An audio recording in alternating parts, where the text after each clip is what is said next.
Alright guys, got my turbo off my '03 Impreza EJ20. Has a JDM 2.0. I don't know if there's much of a difference.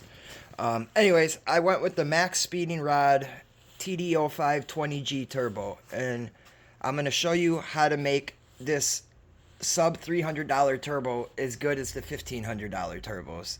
Thing is, I got this turbo for 120 bucks only.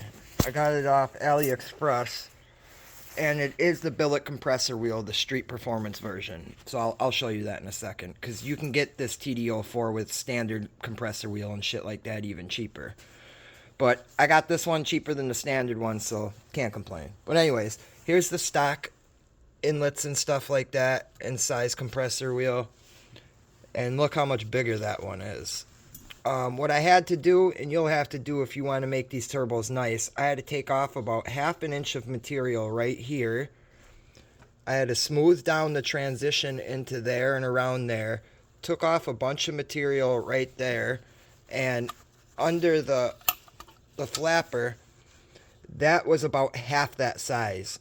So it's definitely not going to be able to bleed off boost correctly with such a small port. So you need to open that up also. And then I sanded down the surfaces really well to make sure they seal. Next thing you got to do, clean up the housing in there. There's a bunch of casting flaws. And right here, you see I haven't done this yet because I wanted to show you guys how much material these will have on them. All that colored black, I'm going to have to pour it off right there and take it down in there. The stock, as you see, is much larger. So you got to try to match that.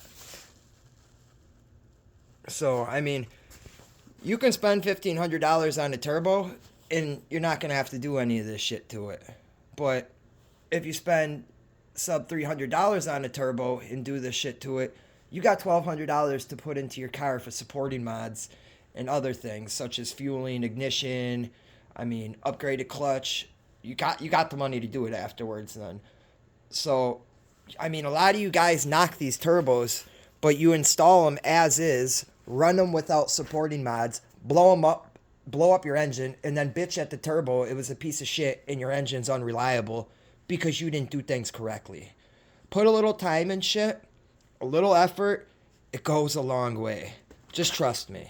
As you see, I even heat coated the turbo and stuff like that. I have a turbo blanket for the exhaust side too. All the little things count, guys. So I'll make a little update video once I get this thing on here. Alright guys, stay safe.